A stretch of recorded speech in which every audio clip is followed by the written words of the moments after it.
So today the date is 15 July. We are going to start with a new chapter,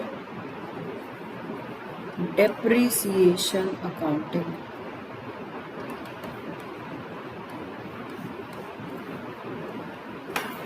Depreciation accounting. Write on the first question. Define depreciation. Define depreciation.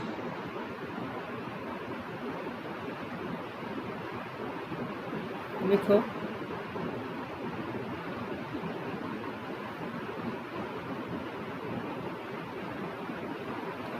Decrease in the value of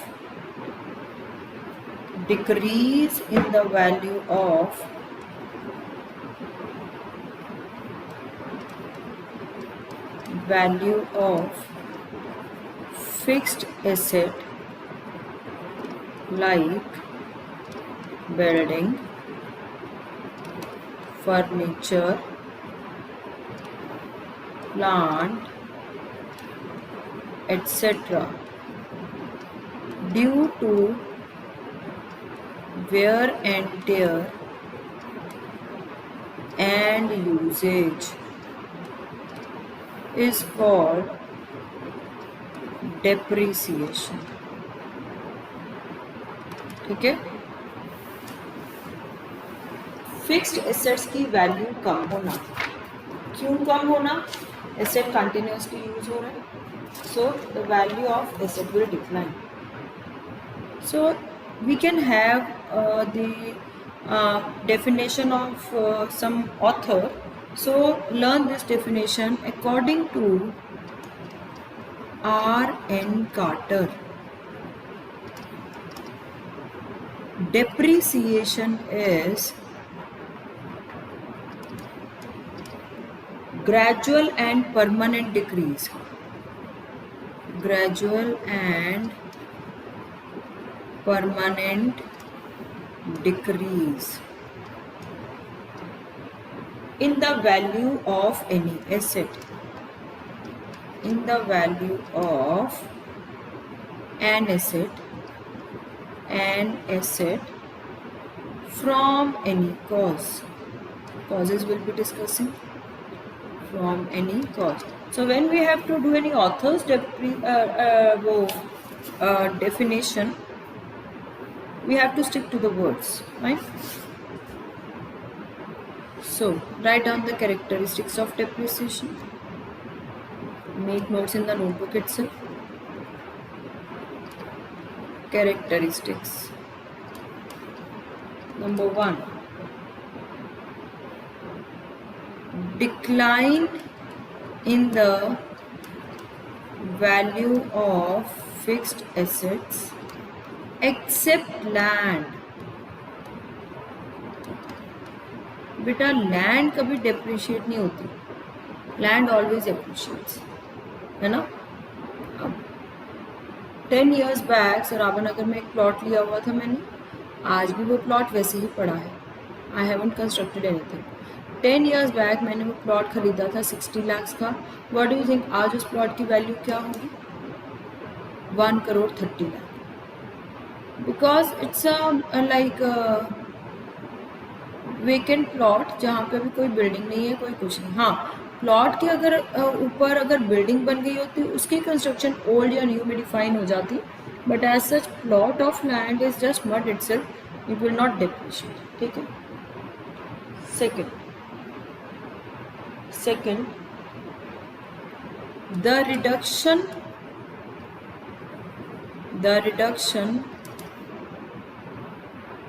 in the value of asset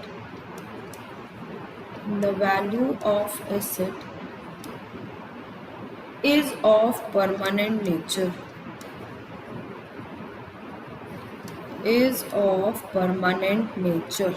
permanent reduction है. ऐसा नहीं हो सकता कि value कम होकर फिर बढ़ जाए. हर साल वैल्यू कम होती है, राइट. से फॉर एग्जांपल अगर 2015 में कार खरीदी, ठीक है ना, तो 2016 में कार की वैल्यू थोड़ी कम, 2017 में थोड़ी और कम, 2018 में थोड़ी और कम. इज इट पॉसिबल 2019 में उसी कार की वैल्यू बढ़ जाए? No. So reduction is of permanent nature. Permanent means cannot be restored to its original cost. It means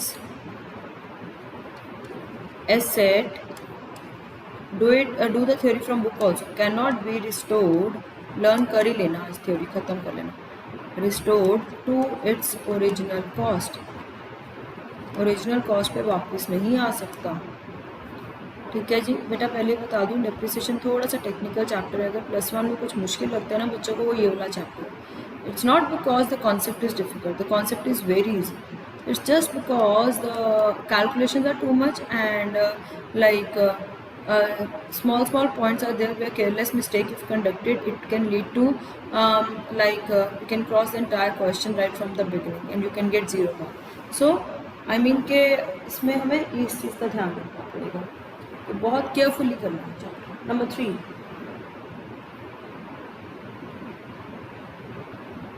depreciation reduces the book value of the asset and not market value.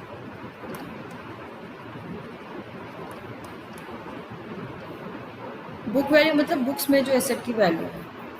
Market value का depreciation के साथ कोई लेना देना नहीं, क्योंकि depreciation के causes है क्या है? Because of usages, wear and tear, passage of time. So market value does not have any relation. ठीक है. बुक वैल्यू मीन्स जितने पे एसेट खरीदी, बुक्स में जो उसकी वैल्यू है वो. Next, depreciation is a non-cash expense. Okay, let us recall the depreciation entry. What was the entry for depreciation? तब भी मैंने उस चैप्टर में कहा था depreciation मेरा खर्चा या मेरा लॉस, क्योंकि वैल्यू कम हो रही है एसेट की. Debit all expenses. और to furniture. Did I write to cash? No, because it is non cash expense. Books में ही पड़ी एसेट की वैल्यू कम होती है. ठीक है ना. We are not going to pay something to someone. ठीक है. For example I purchase a car in 2015. 2019 में कार की वैल्यू 1 लाख से गिर गई. आई मीन डिप्रिशिएट होते होते आज 1 लाख कम है. तो did I pay 1 lakh to someone? No. In the books itself the value has declined. चलो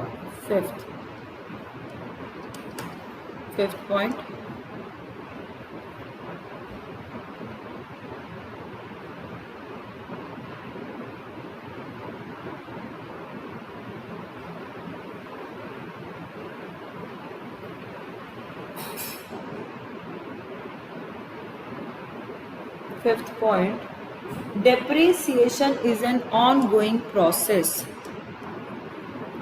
Depreciation is an ongoing process. इसका क्या मतलब है कि अगर डेप्रिसिएशन लगाना शुरू कर देंगे, हर साल लगाते जाएंगे. इट कैनॉट हैपन कि एक साल लगाई और अगले साल नहीं लगाई. It is an ongoing process. ठीक है. नेक्स्ट,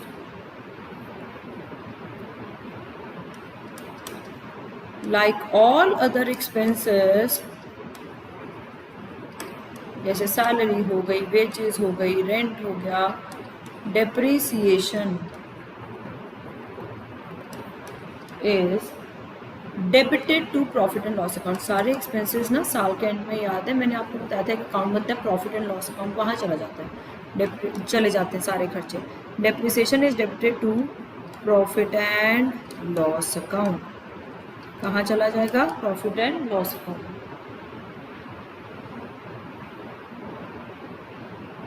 नेक्स्ट, ये लाइन थोड़ी सी टेक्निकल है बट लिख लो because it is a characteristic. ये धीरे धीरे समझाऊंगी मैं. एक बार अभी जितनी समझ में आती है it's okay, otherwise we can explain it later. Depreciation is not the process of valuation of asset but process of allocation of cost। क्या मतलब है इसका? ध्यान से सुनिए।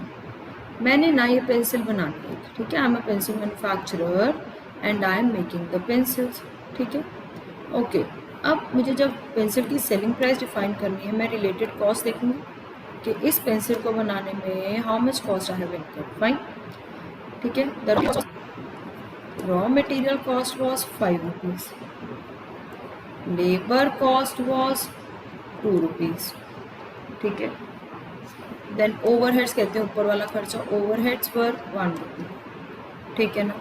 एक खर्चा और जो मैं लगाऊंगी दैट वुड बी डेप्रिसिएशन, क्योंकि जिस मशीनरी पे वो पेंसिल बन रही है वो मशीनरी यूज़ हो के उसकी वैल्यू कम हो जाएगी, क्योंकि हर एसेट की एक यूज़फुल लाइफ होती है, उस यूज़फुल लाइफ के बाद एसेट डेड हो जाता है, ठीक है। तो अगर मैंने 10 लाख की कोई मशीनरी लगाई है तो वो हर साल यूज़ भी तो हो रही है, तो logically depreciation as an expense should be charge while calculating the cost of an article. So आप देखना, जब भी आप किसी भी चीज़ की कॉस्टिंग करोगे आप डेप्रिसिएशन को भी मानोगे, चाहे आपने उसके लिए पैसे नहीं दिए, but this is a hidden expense, हो ही जा रहा है, एसेट यूज हो ही जा रही है, and eventually the value of asset is declining. So what is the total cost price of the pencil 9 rupees. Now you will add profit, जितना भी आप रखना चाहते हैं 2 rupees, and you might fix the selling price of an asset to be 11 rupees. So what did I say? Depreciation is a process of allocation of cost, कि cost allocate करना means कि कितनी cost है इस article को बनाने में, उसमें depreciation भी record होगी as a cost. It is an element of cost. Depreciation is an element of cost, ठीक है? Okay. We might come across 4 terms. Practical significance नहीं है बट थ्योरेटिकल सिग्निफिकेंस इन चारों टर्म्स का। Okay, first term is depletion, second term is depreciation, third term is amortization and fourth term is obsolescence. Make notes बेटा, obsolescence, okay. Depletion, deplete हो गया। जब हम ये ऑयल माइंस डिग करते हैं, ठीक है ना, कोल माइंस डिग करते हैं, गोल्ड माइंस डिग करते हैं, जैसे जैसे हम उसकी डिगिंग करते जाएंगे the value and the extraction is less, है ना, because it is subsequently used. और कितना गोल्ड निकल आएगा गोल्ड माइन में, फिर उसके बाद वो क्या हो जाती है, exhaust. So this exhaustion of the coal mines, gold mines, oil wells is known as depletion. For these natural resources we use the word depletion, ठीक है। extraction of natural resources,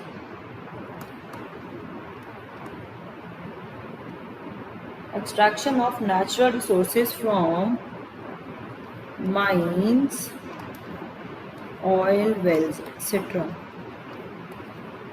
depletes the well. तो वहाँ word depreciation नहीं use करेंगे, क्या use करेंगे, डिप्लीट्स the oil well, है ना, खत्म होता जाएगा, वैल्यू कम होती जाएगी। Okay, what is depreciation? It is fall in the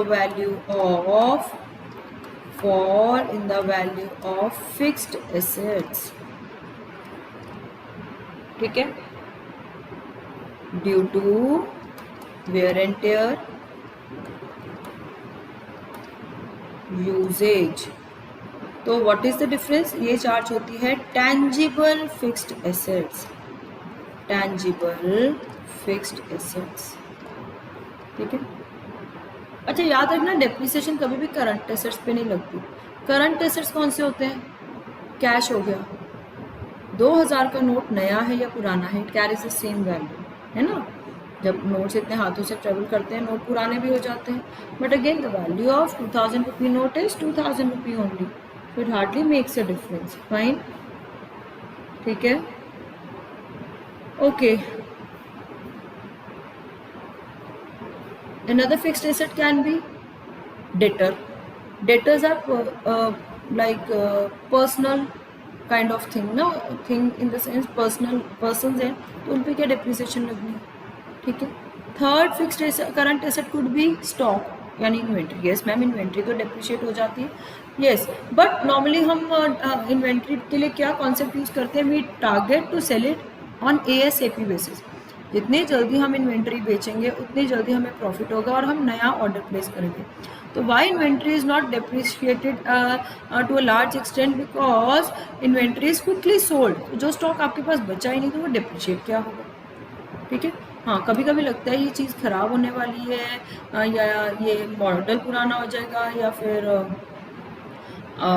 ये मतलब लास्ट ईयर की हो जाएगी. तो what do we do, we put it on sale, है ना, डिस्काउंट्स ऑफर कर देते हैं और निकालने की कोशिश करते हैं. सो उस पर भी डेप्रिसिएशन इन्वेंट्री पे भी नहीं लगती. That is why we use the term depreciation is charged on tangible fixed assets. Now what is this amortisation? Amortization is writing off, means depreciation only of intangible assets.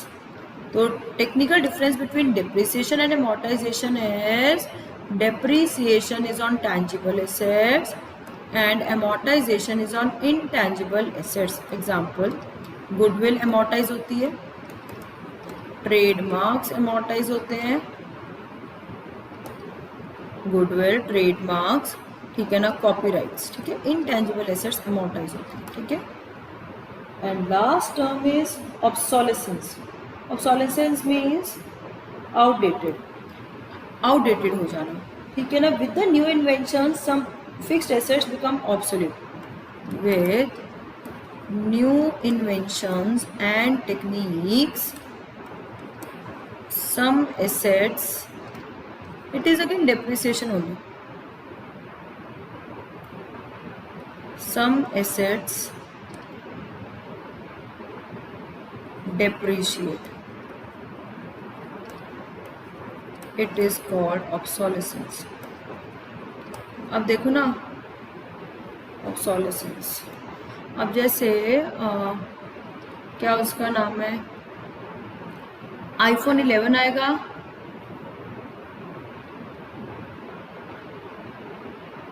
iPhone 11 आया तो iPhone 8, iPhone 9, iPhone 10, चलो पता नहीं 9 आया कि नहीं. ठीक है ना. iPhone 6, iPhone 5, iPhone 4 तो बिल्कुल ही गायब हो गए.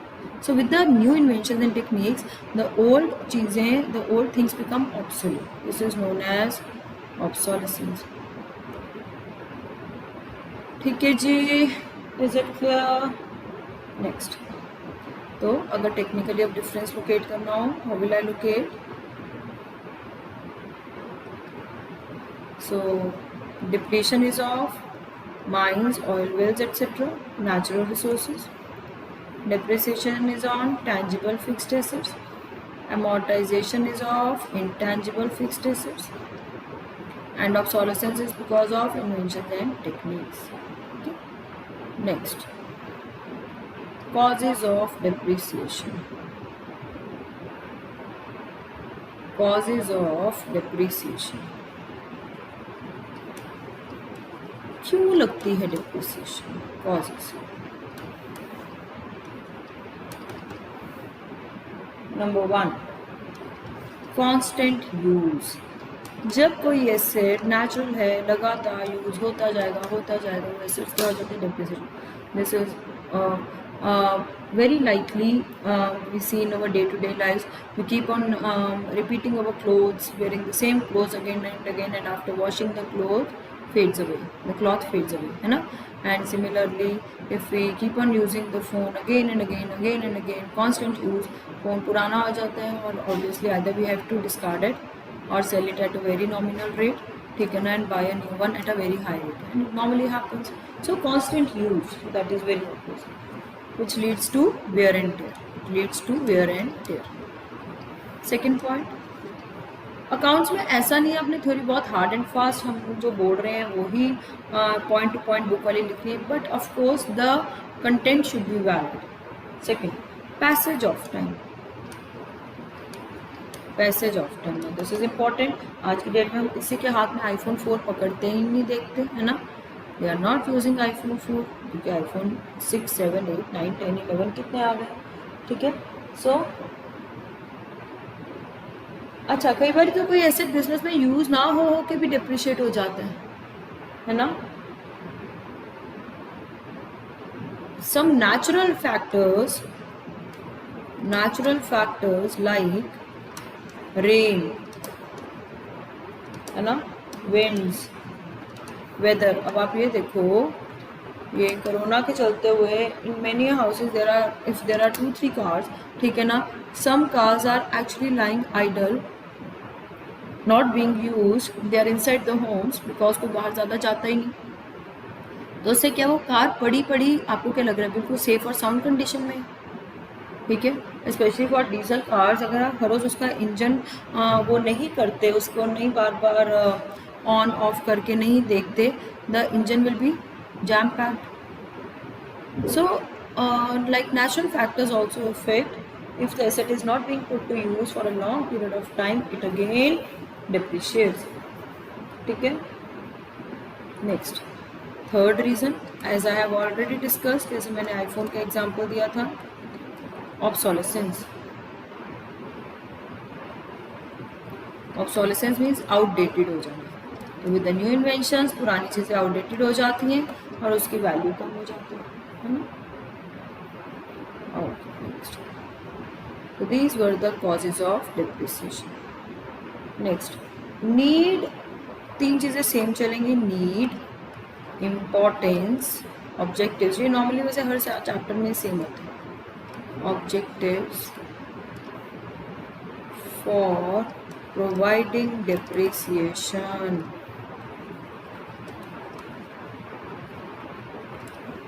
Need, importance, objectives for providing depreciation. Why do we need to charge depreciation? Number 1, to ascertain the true profit or loss, correct profit निकालना। अब अगर मैं पिछला एग्जाम्पल देखूं, let me see the previous example. ये जो मैंने एग्जाम्पल दिया, had I not charge depreciation of ₹1, मैं 5, 6, 7, 8, मैं कॉस्ट प्राइस कितनी मानती, ₹8, और उसके अकॉर्डिंगली सपोजिंगली ₹2 मैं प्रॉफिट सोच के ही चल रही हूँ, and I would have marked the price as 10। But if I charge depreciation, I'll definitely add one more element to the cost, because of which I'll have to increase the selling price. तो अगर हम correct expenses allocate नहीं करेंगे, we are going to undermine the cost, because of which we might not be able to get the correct selling price. So to ascertain the true profit or loss, we need to charge depreciation, ठीक है ना। The true profit or loss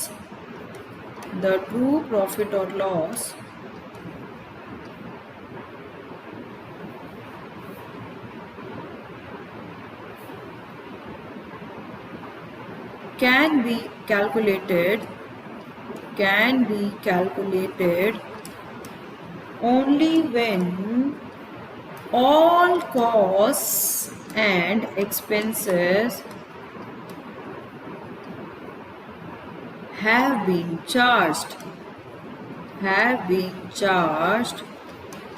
to earn revenue,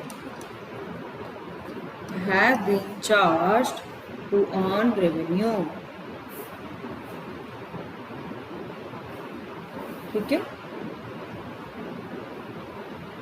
So depreciation as an expense should be charged to calculate correct cost.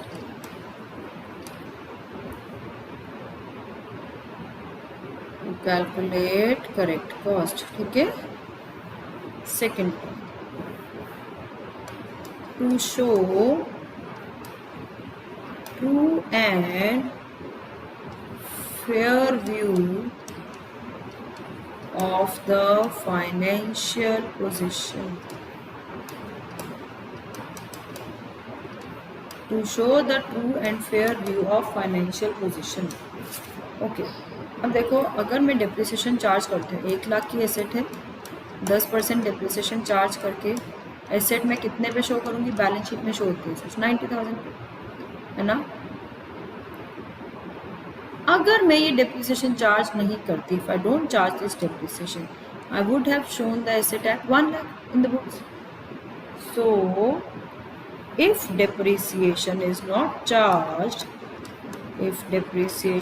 not charged, then assets will be shown in the balance sheet. Then assets will be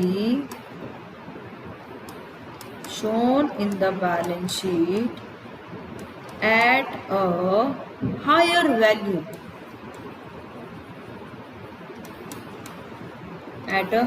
value. So this will not present true and fair view of financial position. This will not present true and fair view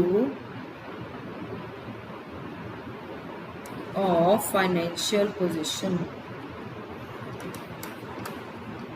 ठीक है जी. Third point, financial position balance sheet से पता चलती है, assets कितनी है, कितने पे हैं, all that stuff. Third, to ascertain correct cost of production, है ना. करेक्ट कॉस्ट निकालना, जैसे हमने पहले किया. To ascertain correct cost of production, जैसे हमने पहले किया, है ना, कि पेंसिल की कॉस्ट निकालते time depreciation should be charge. To provide funds for replacement of assets.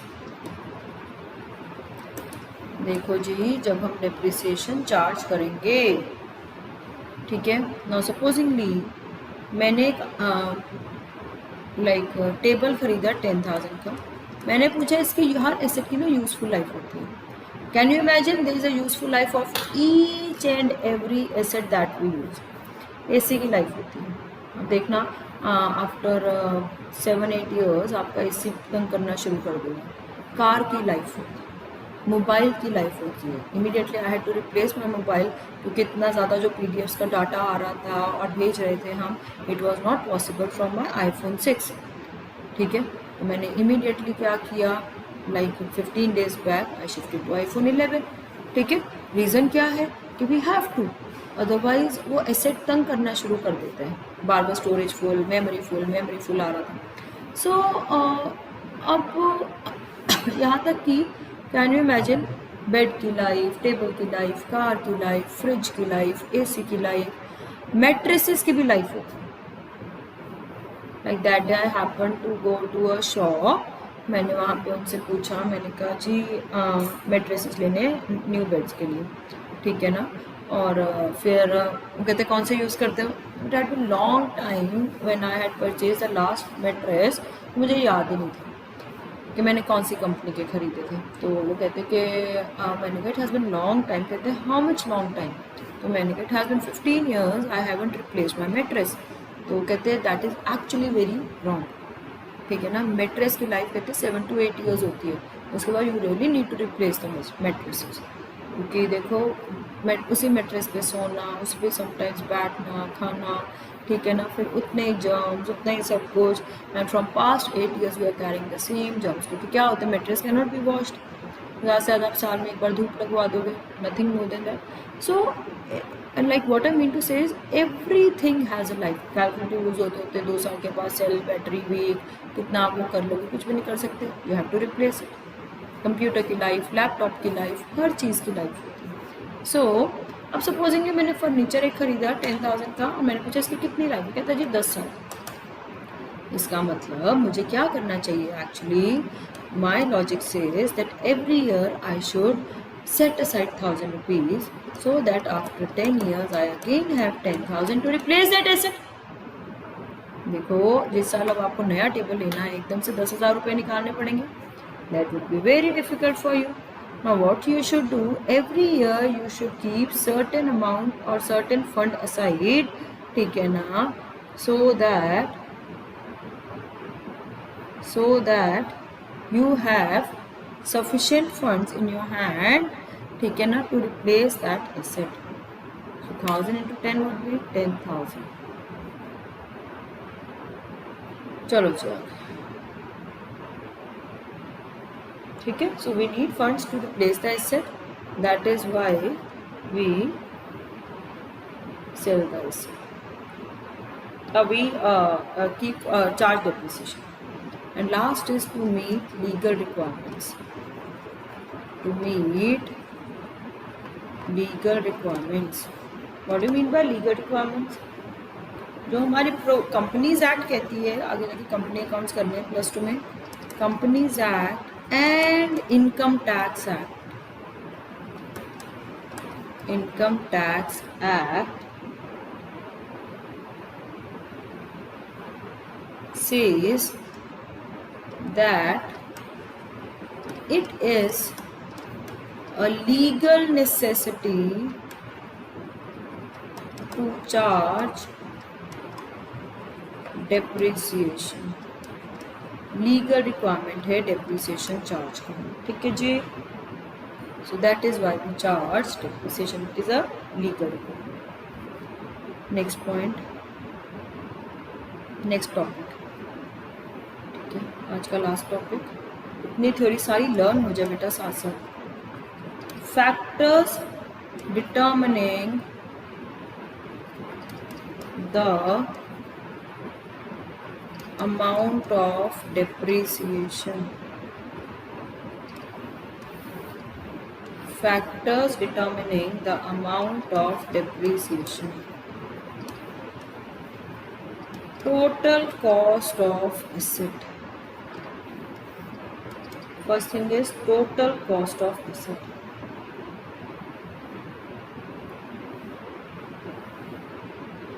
ठीक है ना. तो सबसे पहले डेप्रिसिएशन चार्ज करने से पहले हमें एसेट की टोटल कॉस्ट देखनी है. तो what do mean by this, अगर मैंने मशीनरी खरीदी 28,000 की और मैंने 2,000 उसके इंस्टॉलेशन पे दे दिए, I spend 2,000 on installation, what will be the cost price of machinery? 30,000. So while calculating depreciation, total cost is to be taken. ठीक है.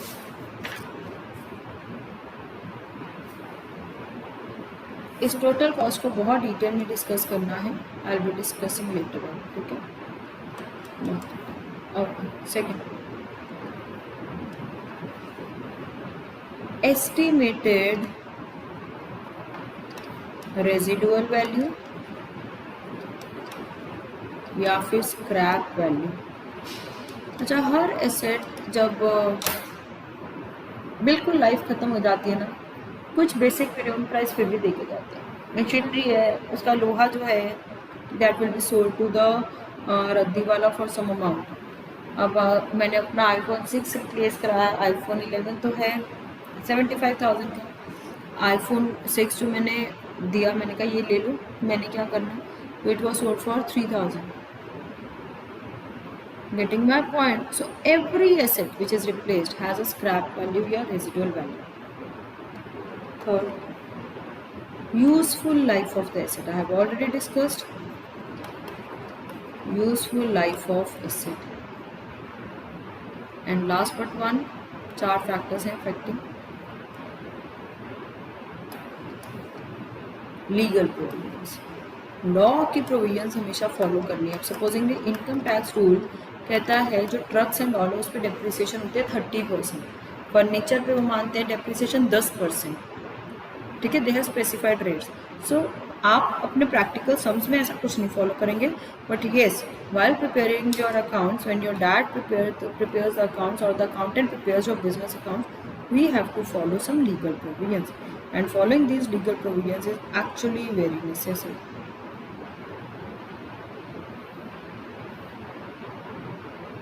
ठीक है जी,